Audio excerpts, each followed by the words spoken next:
In 2010, a young Japanese woman named Marie Kondo published a small book about tidying up. The premise was simple. Hold each of your possessions in your hands, one at a time, and ask yourself a single question. Does this spark joy? If it does, keep it. If it does not, thank it and let it go. Within 4 years, the English translation had sold millions of copies across more than 30 countries. By 2019, Kondo had her own Netflix series, a line of branded storage products, and a spot on Time magazine's list of the 100 most influential people alive. The entire Western world seemed to be emptying its closets at once. That was 2014. By 2023, Kondo herself told the press she had given up on keeping her own home perfectly tidy after having her third child. The internet treated it like a betrayal. Headlines ran stories about how the queen of minimalism had abandoned her own philosophy. But the real story was stranger and much older than any of that, because the ideas Kondo had carried out of Japan were not hers. They belonged to a tradition that stretches back more than 500 years, to Zen Buddhist monks, feudal tea masters, and a man who was ordered to kill himself because his vision of simplicity offended the most powerful warlord in Japan. And the version of that philosophy that went viral in the West, it had almost nothing to do with the original. The word minimalism would eventually become the very thing Japanese aesthetics had been warning against for centuries. A brand, a product line, a performance of simplicity that could be purchased, photographed, and posted online. The original idea was never about owning fewer things. It was about seeing differently. And that difference started in a place most people would never think to look. Somewhere around the 6th century, Zen Buddhism arrived in Japan from China. It did not arrive with fanfare. It came quietly, carried by monks who had spent years in Chinese monasteries, learning a form of spiritual practice that valued direct experience over scripture, silence over ceremony, and emptiness over accumulation. These monks brought with them a set of ideas that would eventually reshape Japanese art, architecture, poetry, and daily life in ways the rest of the world is still trying to understand. At the center of Zen thought sat 3 observations about the nature of reality. The Japanese called them the 3 marks of existence. The first was mujo, impermanence. Everything changes. Everything ends. The second was ku, suffering, which in this context meant something closer to dissatisfaction, the persistent human itch that nothing is ever quite enough. And the third was ku again, but a different ku, meaning emptiness. Not the bleak, hollow kind. The kind that means nothing has a fixed, permanent self. Everything is in motion. Everything is becoming something else. These were not cheerful ideas. They were not meant to be. But Zen practitioners found something unexpected inside them. If nothing lasts, then every moment is unrepeatable. If nothing is perfect, then the pursuit of perfection is a trap. And if everything is empty of a fixed identity, then a cracked bowl and a flawless one are equally worthy of your attention. This is where 2 words enter the story that would later become inseparable from Japanese culture, wabi and sabi. And they did not start out meaning what most people today think they mean. Wabi, in its earliest use, meant something close to the loneliness of living in poverty. It described the ache of having very little, of living far from society, of sitting in a bare room with nothing but the sound of wind outside. It was not romantic. It was not aspirational. It was a word for something that hurt. Sabi, meanwhile, described the visible marks of aging and decay. The rust on an old gate, the moss creeping over a stone, the color fading from a piece of fabric left in the sun for years. Again, not a word anyone would have used as a compliment at the time. But somewhere between the 12th and 15th centuries, Zen monks and poets began to flip these words. They started to argue that the loneliness of wabi was actually a doorway to inner peace, that stripping away comfort and excess could bring you closer to the truth of things. And that the decay described by Sabi was not ugliness but honesty, the world showing you what it actually looked like when you stopped trying to make it look like something else. You can see this shift in the poetry of the era.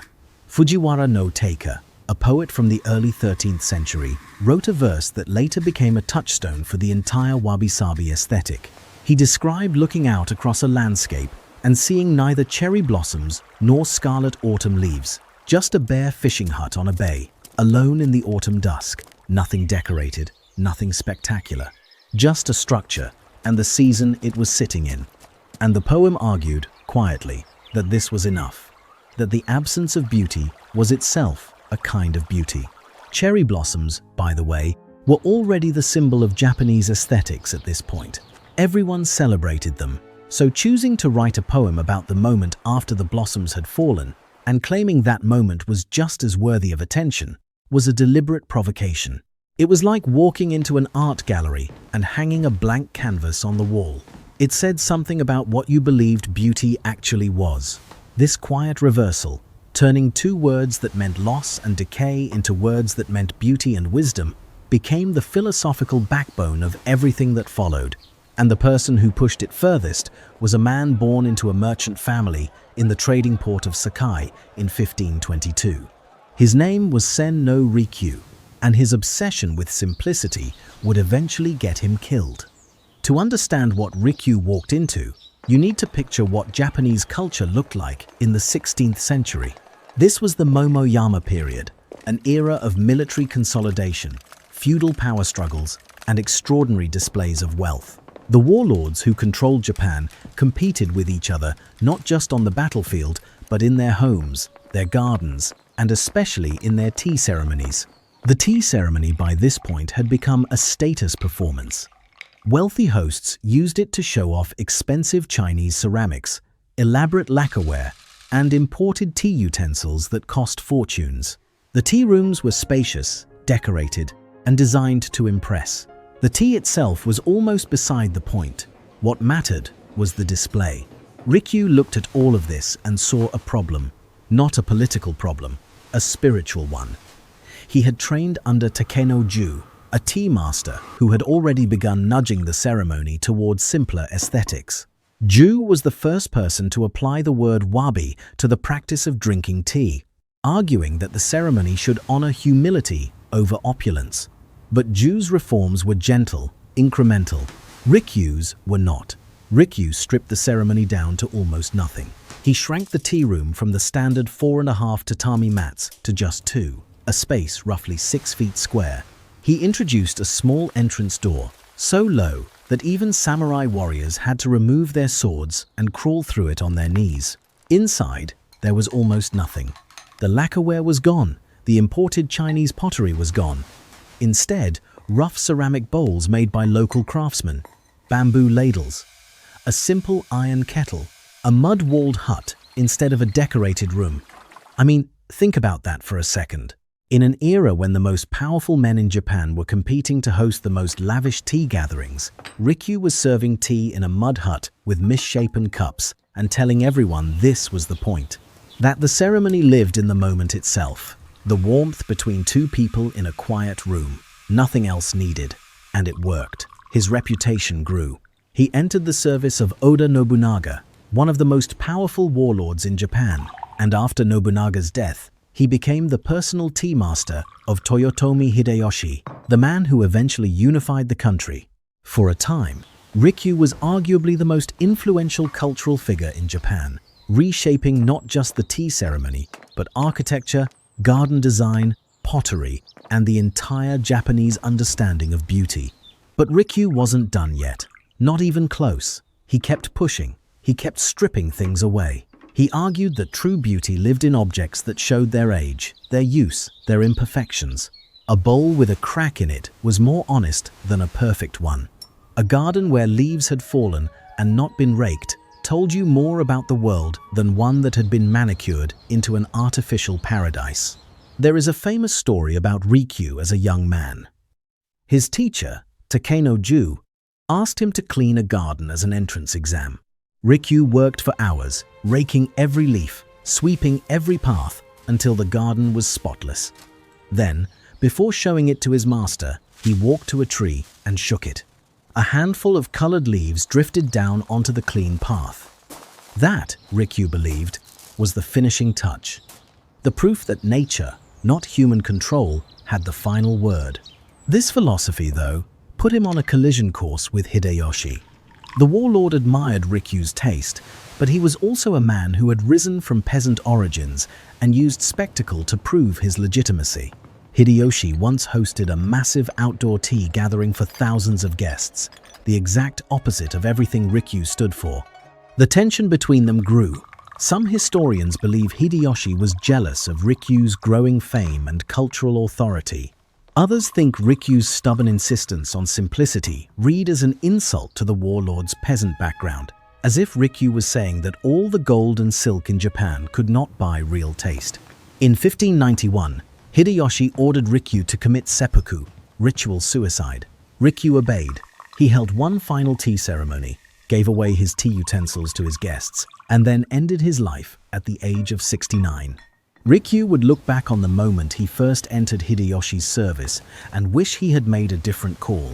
His death did not kill his ideas. If anything, it sealed them. The schools of tea ceremony that his descendants founded carried his wabi aesthetic forward for centuries. The rough bowls, the tiny rooms, the reverence for imperfection, all of it survived because a man chose to die rather than compromise his vision of what beauty meant.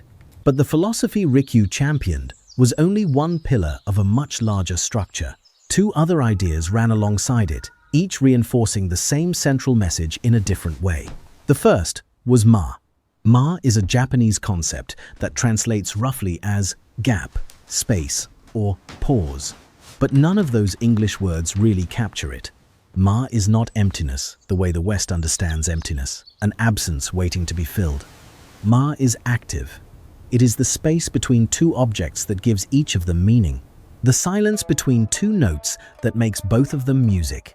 The pause in a conversation that says more than the words on either side of it. The character for Ma in Japanese combines the symbols for gate and sun. A sun shining through a gate. Light visible through an opening. The word itself is a picture of what it describes, meaning made visible by what surrounds it. In traditional Japanese homes, Ma shows up everywhere. The rooms are spare. Belongings are stored out of sight. A single scroll hangs on a wall, surrounded by open space that draws your eye to it. The tatami floors are uncluttered. The furniture sits low. Windows are placed so that the view outside becomes part of the room, framed by the emptiness around them. Japanese designers often recommend that negative space should occupy 40 to 60% of a wall's total surface, a ratio that feels extreme by Western standards but creates what they call breathing room. In architecture, Tadao Ando became famous for building this idea into concrete and light. His Church of the Light in Osaka is a concrete box intersected by a freestanding wall at a 15-degree angle. Behind the altar, a cruciform slit cut into the concrete lets daylight pour in, forming a cross of pure light against the dark interior.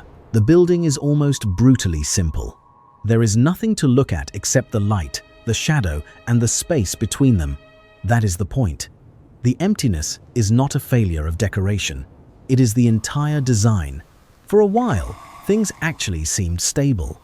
The philosophy of Ma, wabi-sabi, and deliberate simplicity had woven itself into every layer of Japanese culture, from the arrangement of stones in a Zen rock garden to the single brushstroke of a calligraphy master surrounded by a field of white paper. That quiet discipline held for centuries. But it was not the only way Japan expressed its relationship with imperfection. If you're enjoying this so far, subscribe. I cover stories like this every week. By the late 15th century, another practice had emerged that would become one of the most recognized symbols of Japanese philosophy worldwide: Kintsugi, golden joinery. The origin story, and it may be partly legend, goes like this. The shogun Ashikaga Yoshimasa broke a favorite Chinese tea bowl and sent it back to China for repair. It came back held together with ugly metal staples. The Japanese craftsmen who saw it decided they could do better. They began using urushi lacquer, a natural resin from the lacquer tree, mixed with powdered gold to rejoin the broken pieces. The gold did not hide the cracks, it highlighted them. It turned the damage into a feature. The seams of gold running through the ceramic made the repaired bowl more visually striking and more valuable than the original had ever been. That's the kind of detail that makes accountants cry, by the way. An object becoming worth more because it was broken. Kintsugi was the physical expression of wabi-sabi. It said that breakage and repair are part of an object's history, not something to disguise. It was connected to mottainai, the Japanese feeling of regret when something is wasted, and to mushin, the acceptance of change. Tea masters prized kintsugi bowls precisely because every golden line told a story. This bowl was dropped. This bowl was cracked in an earthquake. This bowl survived 300 years, and here is the proof. Running through it in veins of gold. The practice spread. Collectors began to treasure repaired pieces over pristine ones. Some accounts even suggest that certain collectors intentionally broke valuable pottery just to have it repaired with gold, believing the kintsugi process would make the object more beautiful. Whether or not that is true, the fact that the story exists tells you everything about how deeply the culture valued the idea of beauty earned through damage rather than beauty preserved by avoiding it. And this is where the philosophy stopped being something that belonged only to Japan. The ideas of wabi-sabi, ma, and kintsugi stayed largely within Japan for centuries, embedded in daily life, in the design of homes and gardens, in the way people arranged flowers or drank tea. But in the second half of the 20th century, as Japan rebuilt itself after the devastation of the Second World War, its economy surged and its cultural exports began reaching the West in new ways. Japanese architecture, Japanese fashion, Japanese food, Japanese film. Western designers started visiting Tokyo and Kyoto and coming back with notebooks full of ideas they did not fully understand. By the 1980s and 90s, the minimalist aesthetic of Japanese interiors had begun appearing in Western design magazines. Architects like Tadao Ando and Kengo Kuma were winning international awards. The Zen Rock Garden at Ryoanji Temple in Kyoto became one of the most photographed spaces in the world. 15 stones arranged on raked white gravel, surrounded by a low wall, with no explanation of what it meant attached. Visitors came from every continent to stare at it. Most of them left without realizing that the arrangement was intentionally designed so that no matter where you stood, you could never see all 15 stones at once. The garden was built around what you could not see. That was the lesson. The problem was that these fragments traveled without their context. Western audiences saw the clean lines, the empty rooms, the muted colors, and the lack of clutter. They saw an aesthetic. What they did not see, or did not want to see, was the philosophy underneath. The idea that emptiness carried a spiritual weight, that imperfection was a way of understanding mortality, that the whole tradition had grown from centuries of paying attention to what remained after the unnecessary fell away. Marie Kondo's books and Netflix series landed in this gap. Her KonMari method asked people to hold their possessions and feel for a spark of joy. It was rooted in Japanese ideas, including Shinto concepts about the spiritual life of objects. Kondo thanks her discarded possessions before letting them go, a gesture that makes perfect sense within Japanese culture, where objects are believed to carry a kind of spirit. But the Western audience largely skipped that part. What they took away was the decluttering, the organizing, the before and after photos, the aesthetic of a tidy closet. Kondo's book sold over 13 million copies worldwide. Time named her one of the most influential people in the world. Thrift stores reported massive surges in donations after her Netflix series aired in January 2019. The word KonMari became a verb.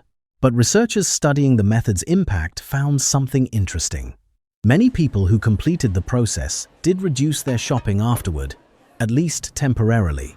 They reported feeling calmer, more in control. But the deeper philosophical layer, the idea that objects are alive, that gratitude precedes release, that joy is a form of attention rather than a feeling of pleasure, that part mostly got lost in translation. Fumio Sasaki pushed the idea even further. A former editor at a Japanese publishing house, Sasaki lived in a 215-square-foot apartment in Tokyo with almost nothing in it. A small wooden box, a desk, a roll-up futon pad, his book, Goodbye Things, published in Japan in 2015, sold more than 150,000 copies.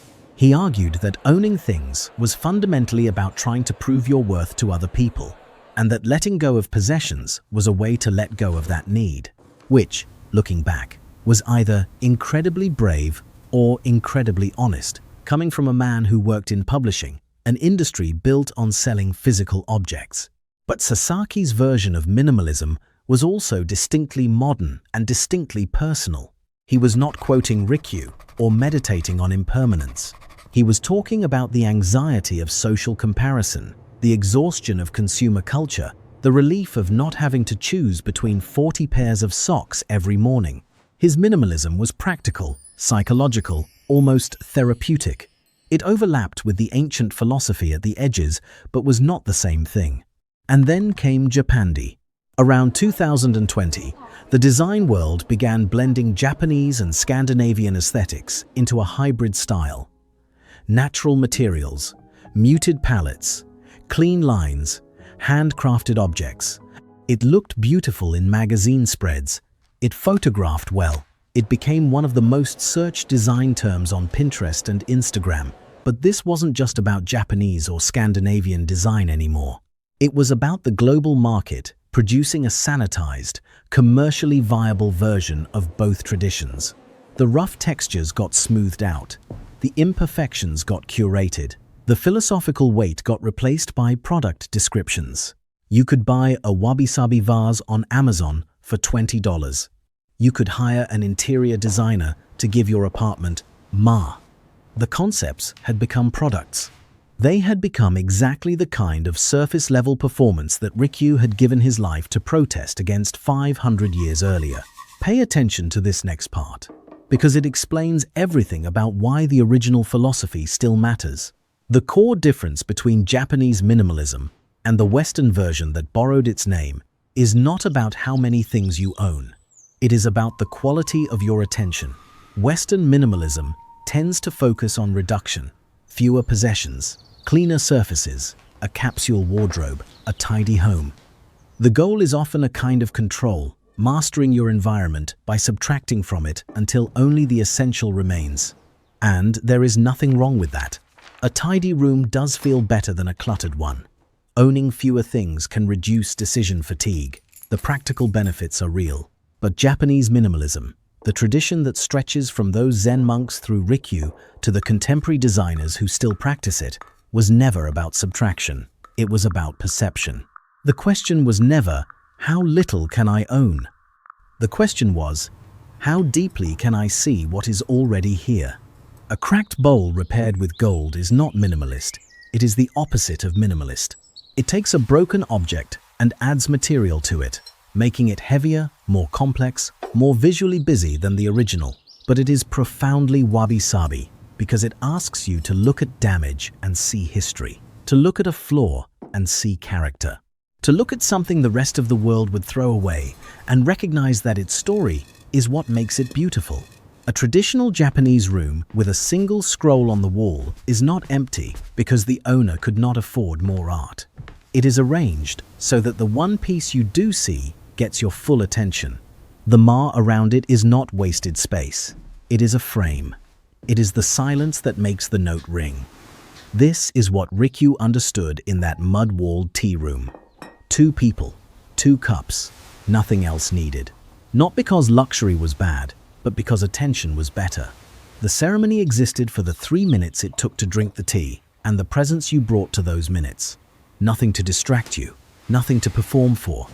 Just the warmth of the bowl in your hands and the person sitting across from you. And this is what makes the philosophy feel so urgent right now. The average person today is exposed to somewhere between 4,000 and 10,000 advertisements every single day, depending on which study you reference. Our homes are filled with objects we ordered in 2 clicks and forgot we bought.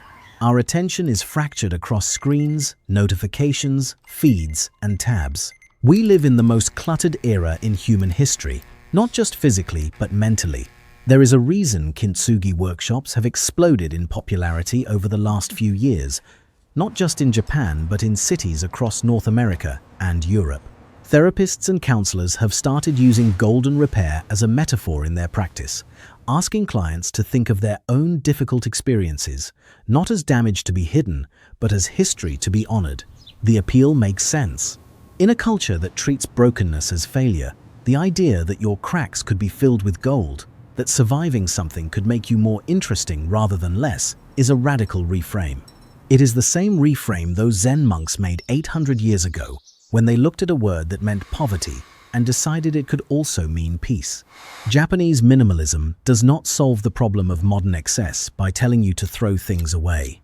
It solves it by asking you to pay attention to what you keep, to notice the texture of the wooden table you eat breakfast on every morning, to feel the weight of the cup in your hand, to sit in a room and not reach for your phone just for a moment and see what the silence sounds like. There is a concept adjacent to wabi-sabi that rarely gets mentioned in the Western conversation. It is called mono-no aware, which translates roughly as the pathos of things, or the bittersweet awareness of impermanence. It is the feeling you get watching cherry blossoms fall.